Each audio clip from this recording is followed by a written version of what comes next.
r/askreddit. What sounds like fiction, but is actually a real historical event? A Chinese emperor once ran in circles around a pillar to escape an assassin. He survived.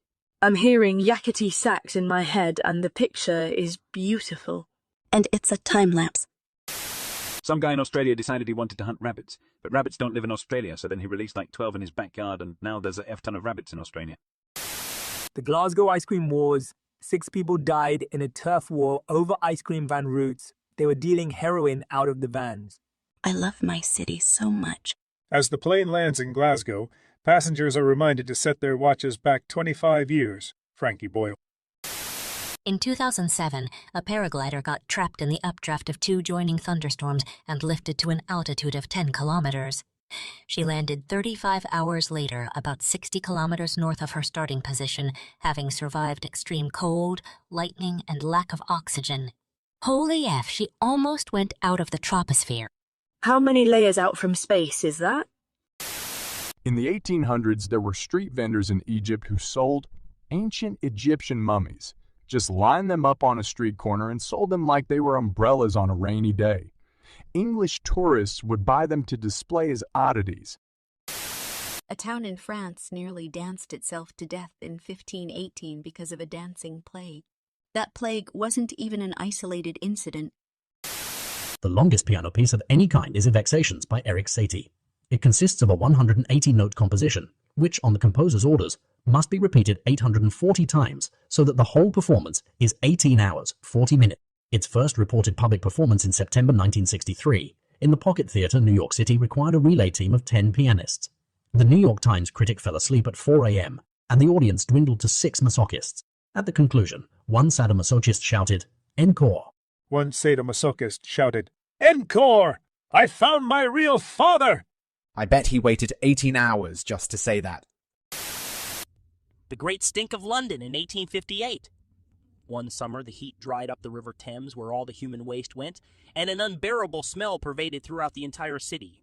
All Parliament representatives were eventually coerced out of their homes outside of London to convene and solve the issue. Much to the citizens' glee, Parliament was held in their building on the bank of the River Thames, resulting in one of the fastest Parliament decisions ever made to reform the London sewer system. And the guy they had designed the system did it so well. The bulk of his planning is still in place today. With modern improvements. Return of Napoleon, an army was sent to intercept him, and they ended up fighting for him. If it were shown in a movie, most people would have considered it cheesy and unrealistic. His whole life was my vote. The rise and fall of Alexander the Great, never lost a battle in his life, conquered the whole known world, and only stopped because his soldiers were tired. And then died of the flu when he was like 32. Honestly, his life should be a vaccine commercial. No matter how great you are, vaccines will save your life.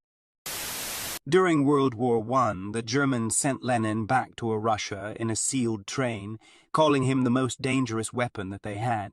They gave him $1 million to start a revolution in Russia. A Finnish soldier who managed to escape capture after losing his squad in a methed-up hallucination. Being the doctor of the group, he was carrying the meth pills for the whole squad, and in order to survive and escape his pursuers, he took the whole pill box, 30 pills, when the allowed dosage for a grown man was 1. He survived in the Soviet wilderness for 2 weeks, eating only pine buds and one time a Siberian jay that he caught and ate raw. When he was rescued, he was 45 egg and had a resting heart rate of 200 bp. I lost my crap-reading resting heart rate of 200 pounds. That's a hell of an oxymoron. Serial killer Carl Panzram broke into the home of former President William H. Taft and stole jewelry, bonds, and a gun. With the money he got from the first 2, he bought a yacht in which he used the gun to kill a bunch of sailors. The fire in Dublin, Ireland on June 18, 1875. A fire broke out and spread to a malt house, and the heat broke open every alcohol barrel and flooded the streets with it.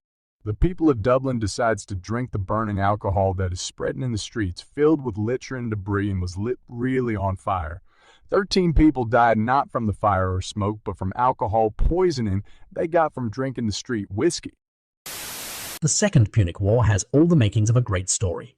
It has a blood oath, an underdog story, bravery, an original poster-main character, tragedy, and a final showdown between the 2 main characters. The fact that it all, or most of it, happened blows my mind. There could be a godlike series about the 3 wars.